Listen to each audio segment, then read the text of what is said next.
and decisions that have been made that have their effects. The kids have gone through so much the last couple of years with the pandemic. It's like we dealt with this last summer. Can you believe we're dealing with it again? Well, every beginning of the school year is a heartache for parents. We know parents who take their only vacation time the first 2 weeks of school so that they can pinch in when there are issues with these overcrowded routes that combine like five schools in one time. We are out here making the best we can for the students, but not just this week, which is, negotiations are happening. But until these companies give us some of their billions, we don't know for sure that we're going to have realized service. Last thing, do you think they'll be ready to go for Thursday? Oh yeah, they guaranteed that. The president of the DT. I mean, it's going to be messy, like it always is. Perhaps extra messy. So people should do their plans and see. And they can find the bus emergency contact card on our website. So even if there's no contract in place, there's still going to be. This week they're still working while they continue to the updates. I'm not the one authorized to say. I don't know the latest, but I know that there's very strong expo of that is. Okay? Thanks so much. Okay. Thanks so much.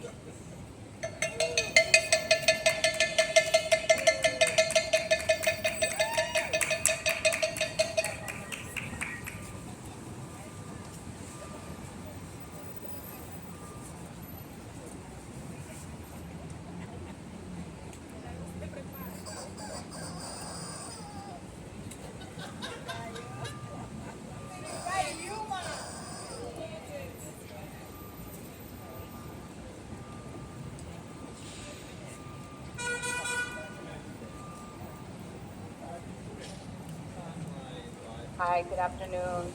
As we start, I think what's really important, we want to make sure that we do a moment of silence for a student that lost their life on a school bus. And one thing that PIS NYC has always been ingrained is a safe, quality school bus ride. So if we could do a moment of silence for Faraj Williams and their family, and we are here in solidarity with them.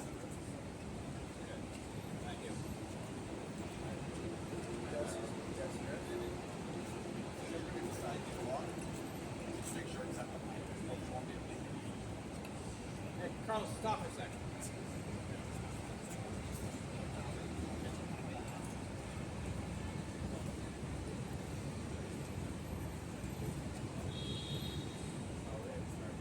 Okay, next, if they're ready, we have some volunteers to read the petition that has been circulating. That's over 700 signatures with demands to the city authorities to meet their responsibilities to get our kids to school on time every day of every school year. I'm gonna call to do the Spanish. Galeris. Lisette, you wanna help? Okay. And Milagros, you wanna help? ¿Quieres ayudar a leer la petición? Okay. Summerman.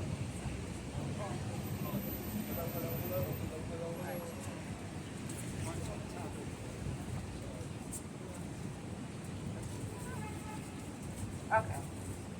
Yes.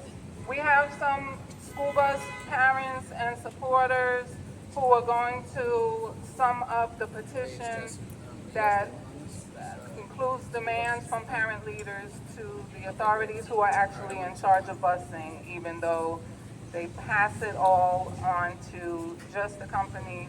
We are also targeting these elected officials. This is going to be in Spanish and English.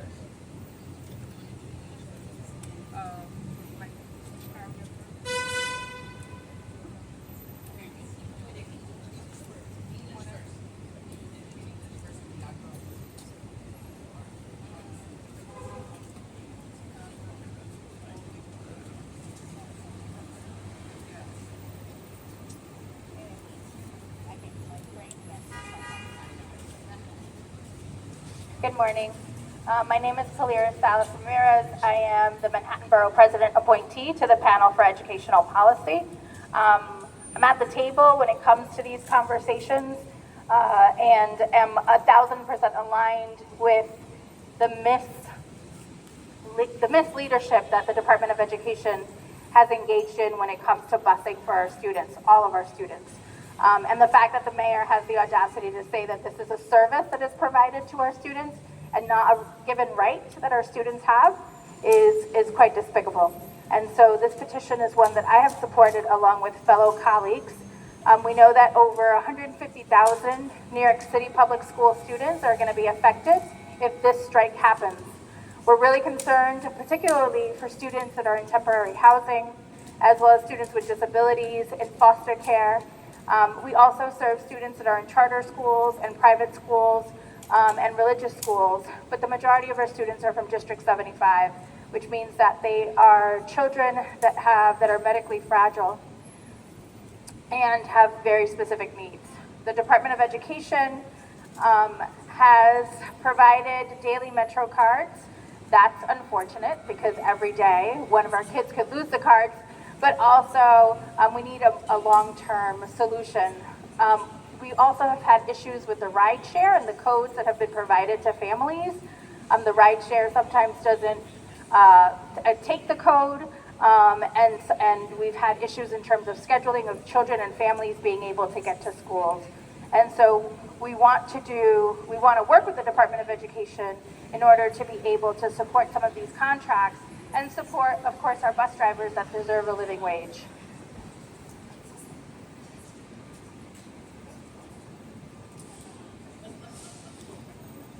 Step up to the mic.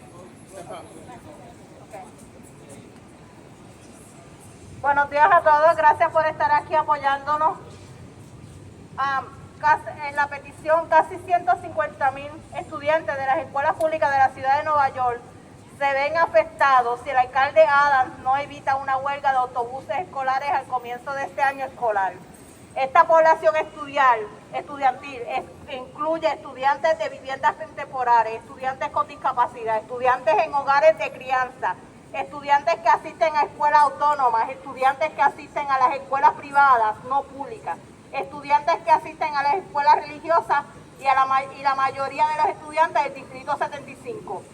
La respuesta del Departamento de Educación hasta ahora es proporcionar MetroCard diaria, no semanales ni mensuales. Un largo proceso de reembolso en los costos acumulados por la familia, una acción problemática Ride and Charter, en la que la mayoría de las personas de transporte escolar no está capacitado. La última huelga en autobuses escolares se produjo en el 2013, después que el alcalde Bloomberg eliminara las disposiciones de la protección de empleo APP. De las ofertas de contratos, se adjudican contratos por miles de millones de dólares a dueños de autobuses codiciosos. Esta huelga duró 5 semanas y dejó 100,000 estudiantes varados en casa, perdiendo un valioso tiempo de instrucción y servicio obligatorio. Provocó que los padres lucharan para encontrar soluciones. El Departamento de Educación no ha aprendido nada de la huelga anterior. No se desarrolló ningún plan de contingencia. Los anuncios escolares enviados por correo electrónico a familias el 25 de agosto de 2023 no mencionaron inmediatamente huelga de autobuses escolares. El Departamento de Educación ha hecho un trabajo pésimo preparándose para lo que será un comienzo caótico del año escolar. Responsabilizamos al alcalde y al Departamento de Educación de las obligaciones que los proveedores de los autobuses están obligados por contrato a cumplir. El transporte es un servicio relacionado según la Ley de Educación para personas con discapacidad IDEA, un servicio según la ley del Departamento de Educación del Estado de Nueva York.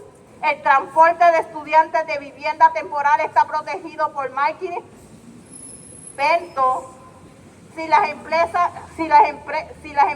no cumplen. Hoy estamos exigiendo al alcalde y al gobierno que evite la huelga, que en sus manos está en que miles de estudiantes con discapacidad y no de discapacidad que usan el transporte escolar en las guaguas para las escuelas y que necesitan los servicios también, está en sus manos en que evite. En el 2013 hubo una huelga, donde esa huelga ningún gobierno ha aprendido que los estudiantes con discapacidad son lo más importante. Nosotros los padres, los activistas y la gente de la comunidad y todos queremos el mejor común. Queremos que los estudiantes tengan los servicios de las guaguas, que las guaguas de buses escolares lleguen a tiempo, porque honestamente no se dice la realidad de lo que está pasando. Las escuelas, cuando los estudiantes van a las escuelas en autobuses, pero durante el año escolar, ustedes saben la cantidad de estudiantes que llegan tarde porque no hay una ruta, porque no hay mejores condiciones para llevar a los estudiantes a la escuela. Y a fin de año, los maestros dicen que no pueden pasar de grado porque han perdido mucho tiempo cuando la escuela, cuando los estudiantes van en las guaguas por la mañana porque no hay rutas cortas. Esos niños no cogen las clases, las terapias a tiempo. Soy madre de 3 niños con impedimentos que han pasado por el servicio de las guaguas y desde el 2013 no se ha mejorado el servicio. Le exigimos al alcalde Eri Adams y al gobierno que haga una pausa, que revise y que se siente bien con sus asesores a evitar una huelga para que los niños y los estudiantes no sean afectados. Esto es derechos humanos, civil rights human. Nosotros no queremos como tal una huelga, nosotros queremos acción. Nosotros queremos que el Departamento de Educación, cuando se llama a los padres a pedir, a hacer una querella, porque no hay el servicio de la guagua, porque todo es un proceso, no nos rechacen las llamadas, nuestro niño no se quede en la casa. Nosotros queremos el servicio de la guagua, pero el servicio de la guagua necesita un contrato mejor para los trabajadores, porque honestamente ellos no pueden hacer su trabajo bien para nuestros niños. Esta huelga se puede evitar si se sientan a negociar. Aquí no es solamente el dinero, necesitamos que mejoren el transporte escolar. Hay dinero para otras cosas, porque nuestros niños bajo la ley federal, aquí en los Estados Unidos que nos protegen, que son discapacitados, no pueden usar el servicio de la guagua. Porque nuestros niños cuando empiezan las clases durante todo el año no pueden asistir a sus clases bien y llegan tarde y al final de año tienen fracaso.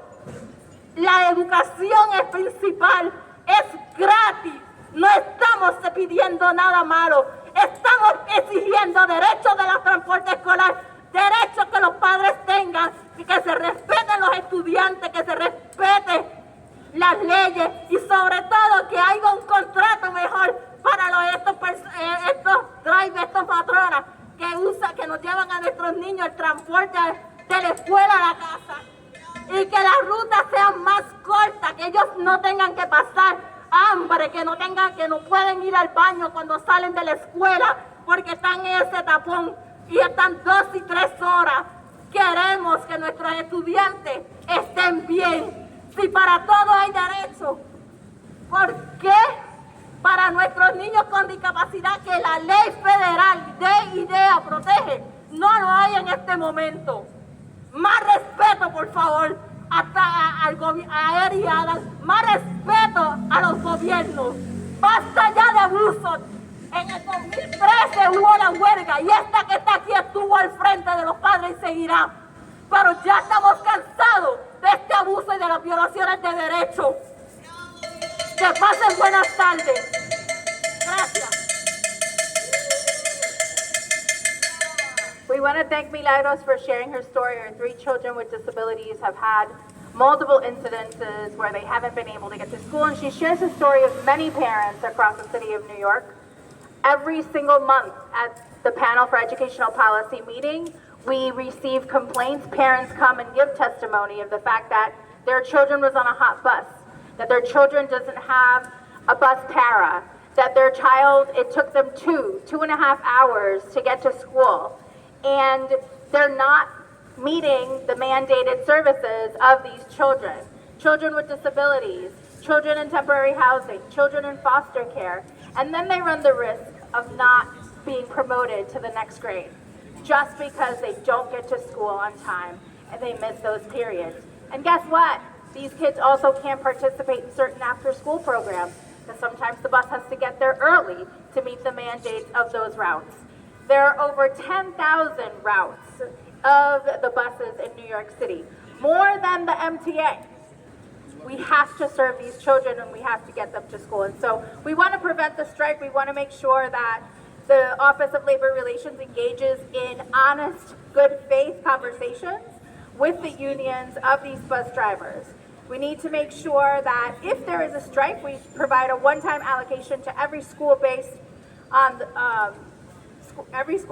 percentage of students enrolled that require people transportation for families. We need to streamline the reimbursements of these families because the Department of Education can take a while for those families to get that money back. Families that don't have the money to pay for those Metro cards or to pay for those Ubers or those different modes of transportation. We need to have immediate training for all school-based transportation liaisons on accounts for the codes of the ride share so that they can assist the families in booking these services. We need to have those weekly and maybe monthly Metro cards for families to be able to get to school on time, and not just for the child, but also for the parent, so they can help support their child. And we need to work with the MTA to increase the frequency of bus services to transport large populations of students, particularly local high schools or high schools with high enrollments. Make no mistake, we stand here in solidarity with our bus drivers. We want them to have a living wage, but we also need to ensure that our children are getting to their schools.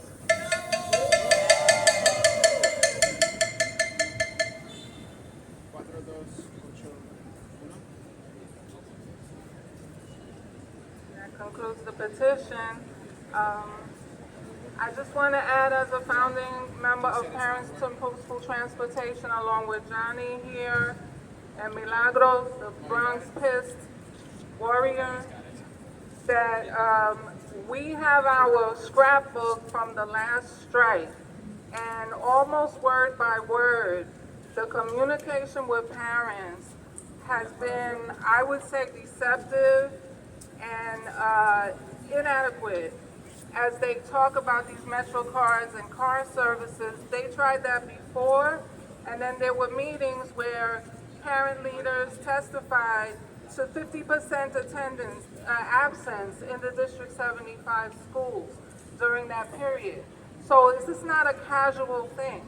And we feel it was also proven that the mayor could intervene. There is a couple of rulings at the National Labor Relations Board, and I'm not the only one who says this. You can ask the leaders at Advocates for Children and many other parent leaders and of course labor leaders, that the primary employer is both the company, these private subcontractors who own the bus fleets, and the Department of Education. So we feel that passively sitting out these negotiations when you have the power to step in is actively enabling the destruction of school bus service that thousands of kids depend on to get their education. And we put the blame on those who could stop it in a positive way that would also put a reversal to the driver shortage. In the city of Boston, which has a lot of busing, they do not have a driver shortage. And the reason is that, number one, they have a good labor contract with wages that are respectable and a whole lot of benefits. And number two is that they took affirmative steps to recruit the monitors, mostly women, to have first crack at driver vacancies. And they also provided training and licensing in Black and brown communities where people want good union jobs. I think the same can clearly be said for New York City. All right, we're going to, I think, first acknowledge that we have someone here from the Center for Independence of the Disabled, New York? Wave your hand, and Nothing About Us Without Us. Yeah. So maybe we should do a little chanting. Yeah? Or a little singing. All right? The thing that we sing when we go down Fifth Avenue this Saturday with ATU Local 1181, who are also busing advocates, is, I'm not gonna sing, somebody, I'll do it first and y'all pick it up. You just repeat. Safety for children. Justice for workers. Justice for workers. Safety for children. Safety for children. Justice for workers. Justice for workers. All right. And we also say 1, 2, 3.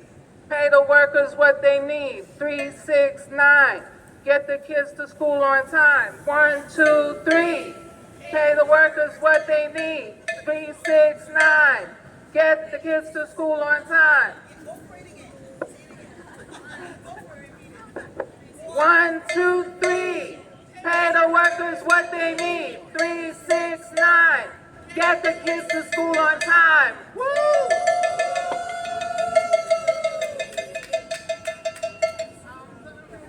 I'm going to relieve Gloria Brandman so she can give you the school staff point of view about what the difference is between good, steady school bus service and shaky school bus service. Hi, good morning, everyone. My name is Gloria Brandman. I am retired from the New York City public school system now, but I did work as a special educator for decades in District 13 in Brooklyn. I'm also a member of the United Federation of Teachers.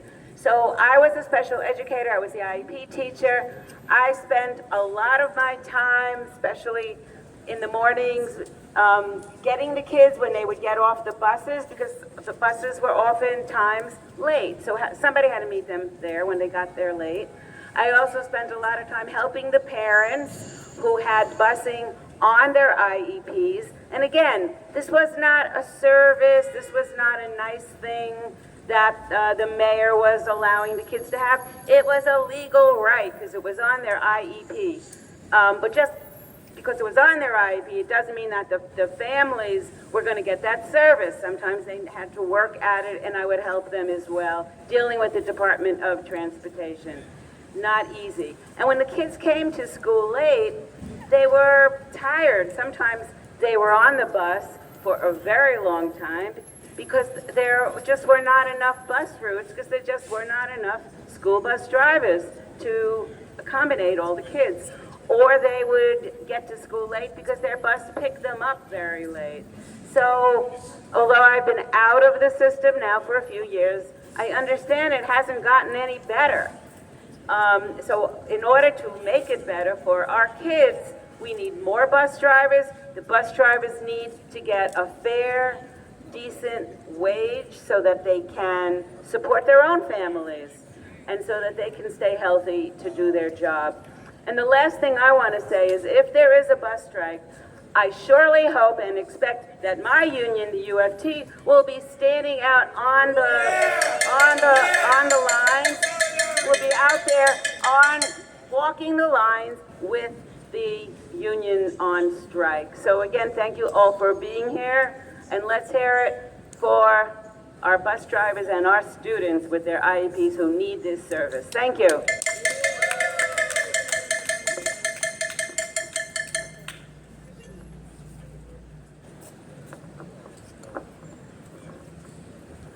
Hello everyone, my name is Paulette Healy. As many of us who are education warriors and community organizers, we wear a lot of hats. So I'm going to speak on behalf of my District 75 community first, as an elected member of the Citywide Council for District 75. This busing strike affects our community mostly because almost 95% of our District 75 students, who are students with developmental disabilities and multiple educational and intellectual challenges, rely on bus service in order to get to school. For the past 20 some odd years, our children have been continually bused out of their neighborhoods in order to receive their mandated services. Therefore, the transportation is crucial in order to get them to school in general, because unfortunately, up until recently, there have not been programs that were suitable for our District 75 students within the communities in which they actually reside. So being a parent who actually went through the 2013 bus strike when it happened almost 10 years ago, it was incredibly disjointed for my family. We were a working class family. My child has autism and was in early intervention, and was receiving services consistently. And once that strike happened in January of 2013, it was like our lives stopped. We had to figure out how to get our child to school. We had to figure out who was going to stay with him on the days that we couldn't get him to school. He lost 30 sessions of speech and OT during that time, and he was in kindergarten. So any parent who has a child just starting their educational journey knows how important those days are and how integral that instruction is. And none of that was made up, even after the strike was conceded after 5 weeks. So think about that. Think about how disruptive it is just for 1 week for it to happen. And think about a parent trying to figure out their lives for 5 weeks, not knowing whether a bus was going to show up or not. We're 10 years later, and the DOE doesn't have a contingency plan after that strike. Shame on them. Shame on them. Because for once, we have enough money to actually to mitigate this situation. We have over 100,000 children in temporary housing right now, and they rely on bus service. We have almost 30,000 children in District 75 registered to start in a couple of weeks. We have over 150,000 children identified as students with IEPs. And that is that's just a drop in the bucket of what's available who relies on transportation in the public school system. We haven't even counted in our children in charter schools, our children in the religious schools and non-secular schools, and our children who are in non-public schools and private schools. They're usually the last to get routed. So think about how long they're gonna have to wait while this impending strike is happening. And let me make it clear, the DOE's messaging about, oh, we've got this under control, everything is in place, don't worry, they've never had it in place, with or without a strike. There's children with disabilities who stay home for an entire month because they still haven't gotten routed on a regular school year. So when we have a strike on the cusp and our mayor is saying, oh, I have nothing to do with it, it's up to the vendors. Well, you know what, these vendors were already paid. They were paid until 2025. And it's the mayor and the chancellor's job to make sure they hold up their fiduciary duty to fulfill the contracts, to pick up these children and bring them back and forth to school. On time. On time. On time. And make no mistake, the petition that we had launched less than a week ago, that already has over 700 signatures on it, those demands are not just about what's going on right now, it's the long-term demands. It is the long-term demands that we should have trained employees on the school bus so that our children who are dysregulated or are on a bus for 2 hours and are feeling, they need to get up and stretch their legs, that they know how to actually deal with the situation. We need to make sure that we have a sustainable work pool for our school pupil transportation workers, because a livable wage is not something that's out of the ordinary to ask for in the richest city in the entire country. We have paraprofessionals who have been working with bus companies for 10 years, making $12 an hour. They're asking for $18 an hour. That's a little bit more than what someone would get working at McDonald's. This is not outlandish requests. People should not have to work 3 jobs in order to live in this city and make sure that, our children get to school. We're not transporting lumber, okay? We're transporting children. And the DOE needs to treat this contract negotiation as seriously as any other contract negotiation.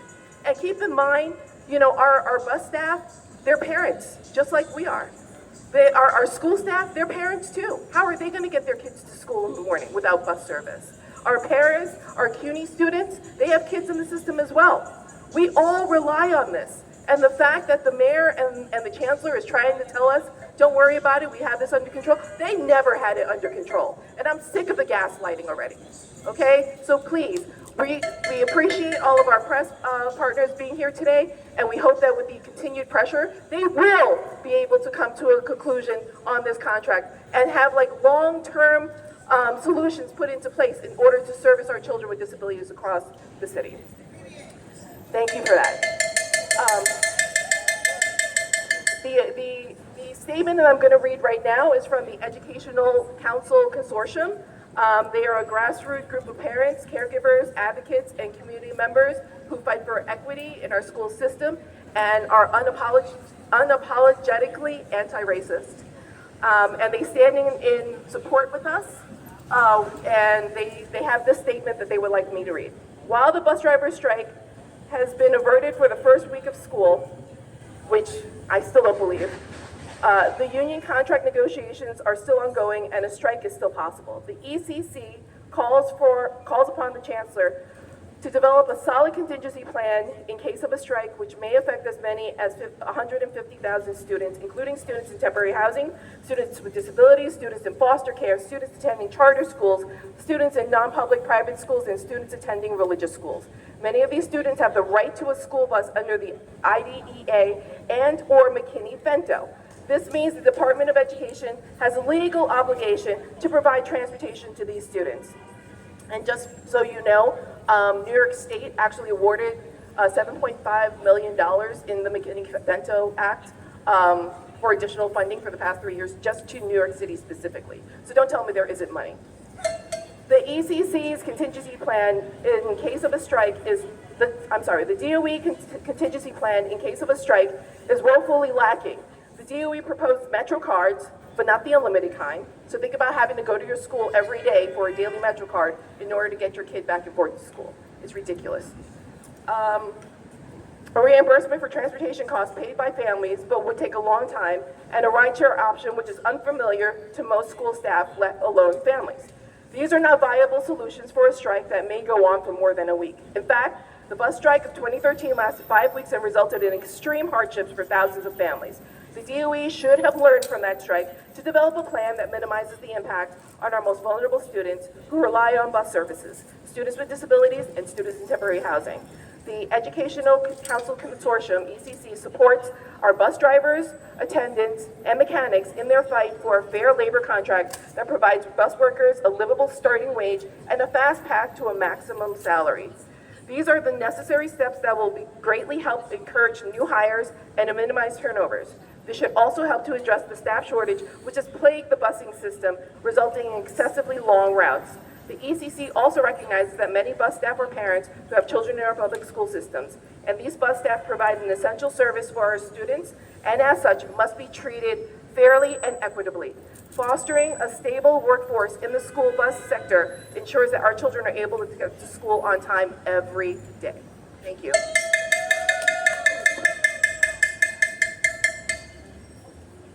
Okay, just to let everybody know, we are expecting the public advocate, and we also have a few people we want to shout out and some more lyrics that we want to chant to you. Oh my goodness. Heather. Okay, so first, I would like us to just keep our melody going. So it's safety for children. Justice for workers. Justice for workers. Safety for children. Safety for children. Justice for workers. Justice for workers. All right. Remember that tune, because we're going to put it to some other words in a moment. I would like to shout out some of the other supporters who are here today with the strong arms. Oh, okay, they came down a little. We have Mar and Patricia from Manhattan Community Board 2, the Education and Schools and Education Committee. We have to acknowledge them because they took the time to interview us and then interview the Department of Education and send back correspondence calling for better policies to ensure good school busing. And that sort of resolution is going to continue in our communities and in the education councils that Paulette was referring to. So one of the concepts that came up during those community board meetings was that the budget for this school transportation is well over $1 billion with a B dollars annually. Where are these companies putting this money if they are not putting enough of it towards a basic living wage for the drivers and matrons who actually do the hands-on work? Clearly, in most of the cases, it goes toward profit. There is one nonprofit, and they also should be setting an example, but they're also being hard-headed at the bargaining table. So we do call on Nice Bus to step up and hold your covenant that you have with the parents and the disabled community. But we do want to say that overall, it's a shame that this busing is not considered part of education and it's just a money-making kind of vehicle. So we think, and we'll say this in English and Spanish, that there should be busing for children, not just for profit. Busing for children, not for profit. Guaguas para niños, sin fines de lucro. Guaguas para niños, sin fines de lucro.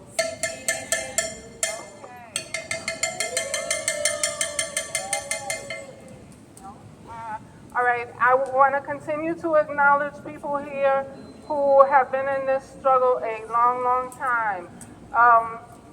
We have Heather Daly. She's a city worker and a mother and a member of the Citywide Council on Special Education who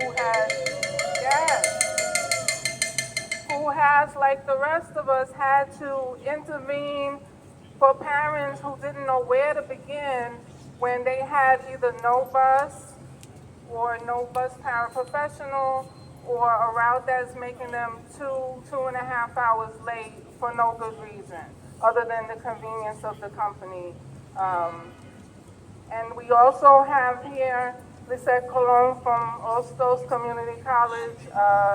She's active in housing, she's active in the Bronx. She's the reason I have Evelina Antonetti t-shirt, que viva, and also an activist in the CUNY Education Union, PSC.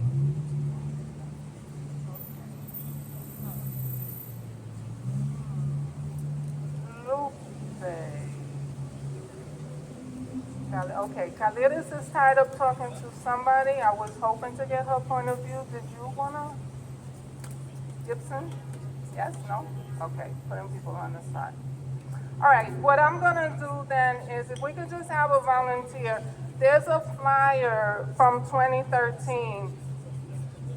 Oh, should we take questions? Yeah? All right. It's been suggested that we take questions while we're waiting. How close are we to 12:20? Okay, let's just get Heather because she has data. I think it would answer something. After. You're the professor. Hi.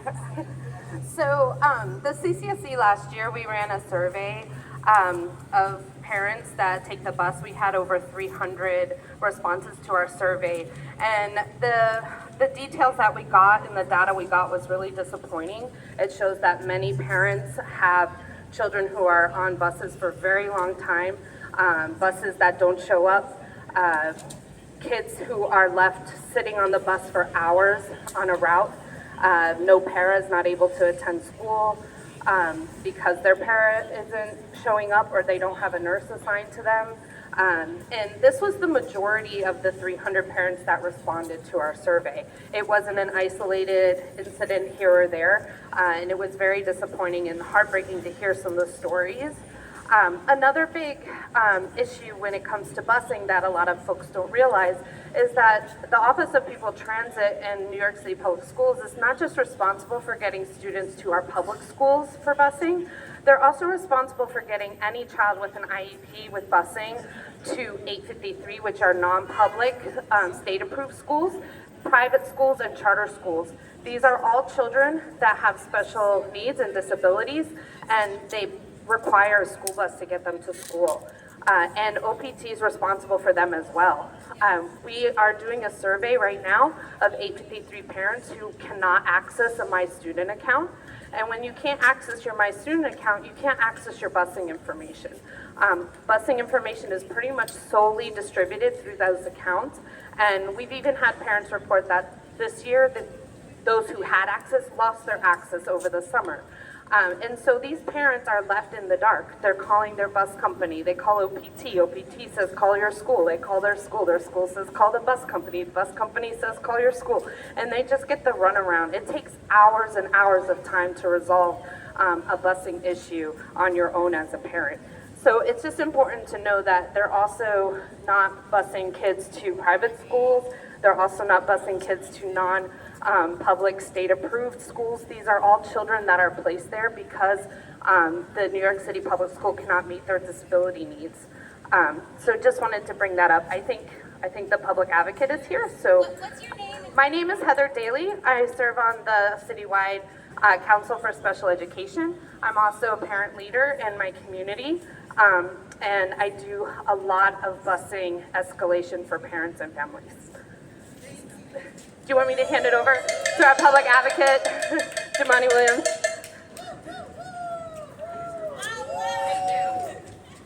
Hey everybody, hello. Peace and blessing, love and light to all. As you know, we're all here because start of school is just a day or two away, and people are not sure how their children are going to get to school because we have a strike looming. And it's, as a parent myself, I can't imagine if I didn't know how my children were going to get to school just a day or two before. But I think this is a great example of why you should not make profits the top priority, particularly when it is something that people actually need. Whenever we make the top priority profits, we see people suffer. And that's what's going to happen here. Since this thing was taken out of the city and DOE, we have seen a decline in what people can expect. We have seen people not knowing if their child is going to get picked up. And now, because we put profits over people again, we've seen shortage after shortage from drivers.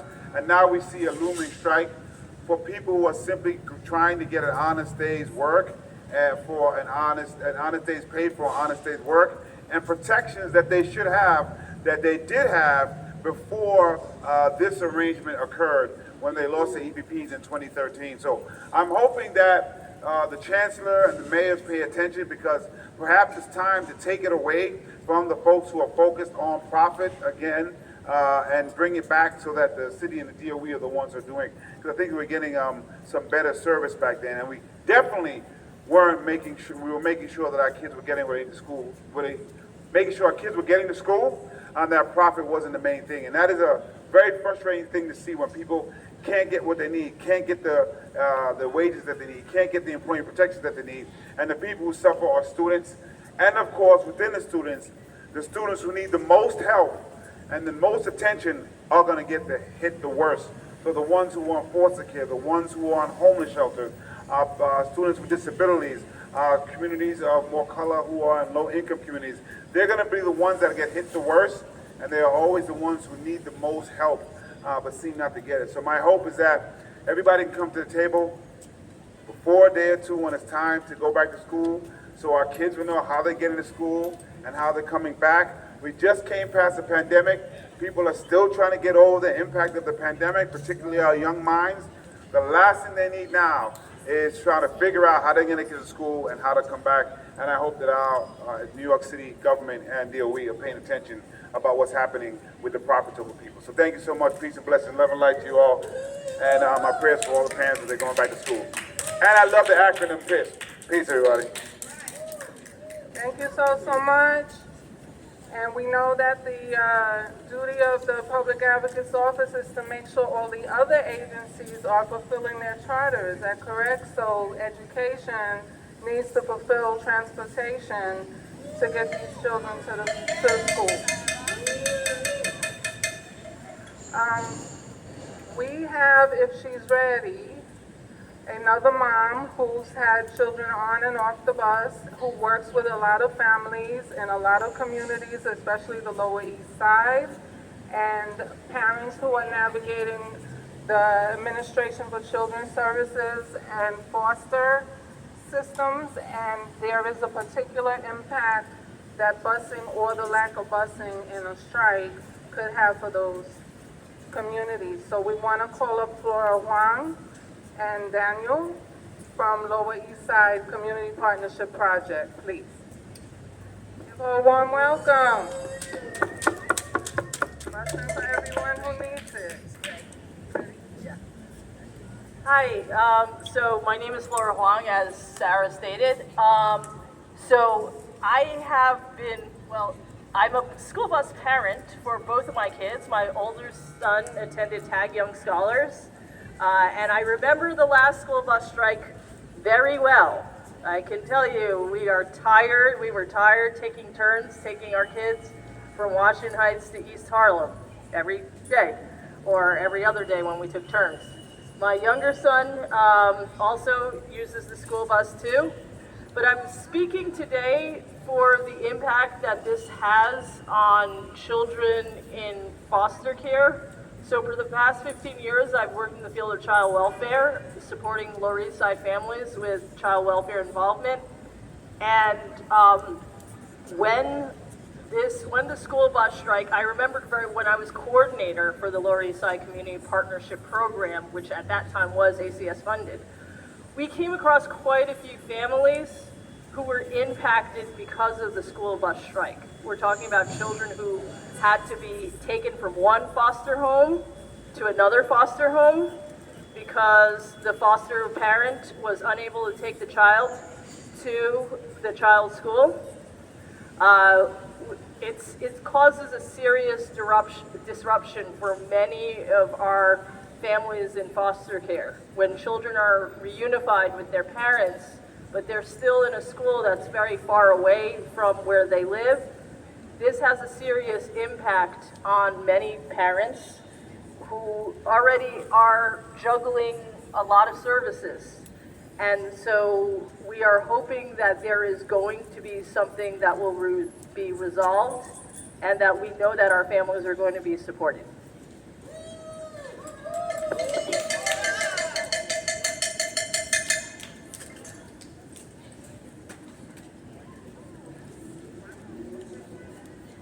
Thank you. Okay, all right. We want to open it to any school staff, school bus parents, or riders who have comments.